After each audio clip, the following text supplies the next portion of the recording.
Okay, so what I want to do in this video is I want to come back, and it'll be a short video again, but I want to go back to something that God intended for us, and we find it in the Christian scripture in the book of Genesis, where it talks about the Garden of Eden, and there being two trees in the garden. There were two trees in the garden.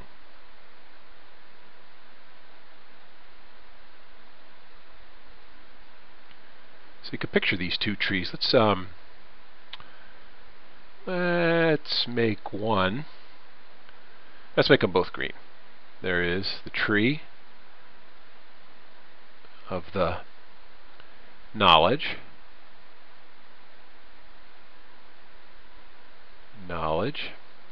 It's the tree of the knowledge of good and evil. I'm going to put evil over here on the left side and put good over there on the right side.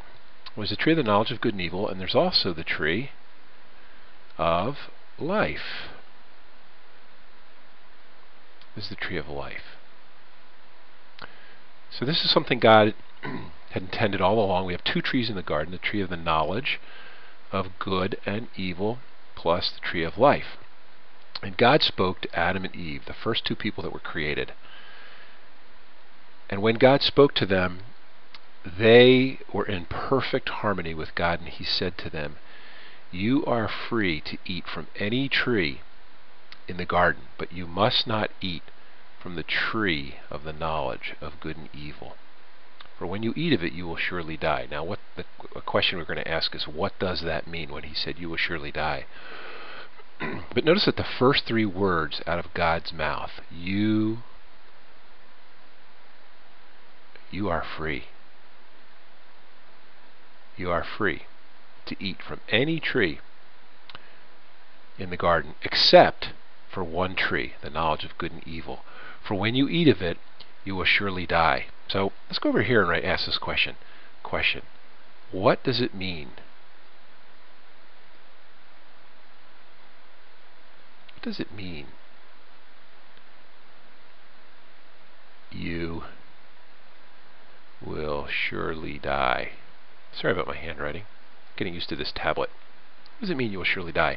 And the best way for me to explain this is, I think it's absolutely fascinating. Adam and Eve were in a relationship with God that is described as union. This word is going to be very, very significant. Picture it this way: union. Two things woven together. It looks like that. Union looks like this. Prior to Adam and Eve eating from this tree, God told them, "You're free to eat from any tree, but you must not eat from this one. When you eat of it, you will surely die." So death is the breaking of union. Death is taking this, which existed prior to the fall, and it is doing away with union. So we might picture it. Let's picture it looks like this. Union goes from something that looks like this, it ends up looking like this. Let's put it different colors. Let's say blue is God and red is man. And you'll notice that those two strands, which used to be together, are now separated. They are separated. And that is what it means when God said, "You will surely die." It means you will go from a position of union in a relationship with God to a position of separation. These two will be separated, no longer in union. And that separated is what is called, you will surely die, death. So they didn't go in the grave. They didn't stop breathing, right? Something happened in their relationship with God. And what happened in their relationship with God is they moved from a position of union like this to a position of separation. And in this position of separation then, they were off to live life on their own. And what we're going to see is that Adam is a person, right? Let's draw him like this. Let's pull him with the arms down. Because Adam then becomes a pattern. He becomes a pattern, a prototype.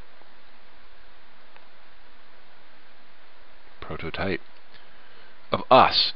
And we'll see this in the next lesson or in some lessons to come. But what God says is, you will surely die, and when they eat from this tree, God takes this tree and he says, all right, that is no longer available. This becomes huge. So man can only eat off one tree, if I could say it that way. This tree, the tree of life, is what's banned. And man, Adam, as well as us, is left to live only from this tree, can only live this way in a position of separation, no longer able to live in a position of union. Why is this so significant? Well, a couple of reasons. The main reason why is because of this. Jesus came to reestablish that. Jesus came to reestablish life. What God had intended all along for Adam and Eve and for all of mankind, which was hindered in the fall, Jesus came to reestablish, and Jesus came to live out of this union right here. Jesus came to live and show us what a life based on union looks like. So up until this place, now here's where it gets real tricky. Many people think if I could just move from this side of the tree to this side of the tree, I would be better. I would find myself with some kind of a smiley face. And the truth is, you wouldn't. You would not find it.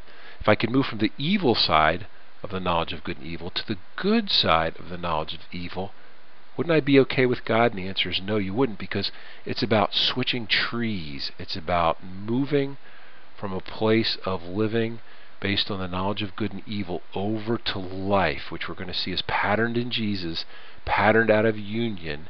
Jesus came to restore union. Jesus came as one who lived out of union. The kind of life he lived was born out of the reality of union that he had in his relationship with God. And this is where it becomes so tricky. Moving from the wrong side, moving from the wrong side to the right side of the wrong tree does not equal life. It does not bring you over to the right tree. Interesting. Isn't this so interesting? Because Jesus came and said, I have come that you might have life. Life. I have come that you might have life. Life to the full. I have come to restore what God had intended for you all along. It was lost in Adam. Let's put this in quotes to show that Adam is a pattern, because we all have Adam. We all have patterned ourselves in Adam. And we're going to see later on that we get to repattern ourselves in Jesus. So the significance of what happened in the garden is huge, and our understanding of it is huge, and our understanding of how it applies to Jesus and what he came to restore is absolutely huge. Pray over it. Think about it. See you in the next video.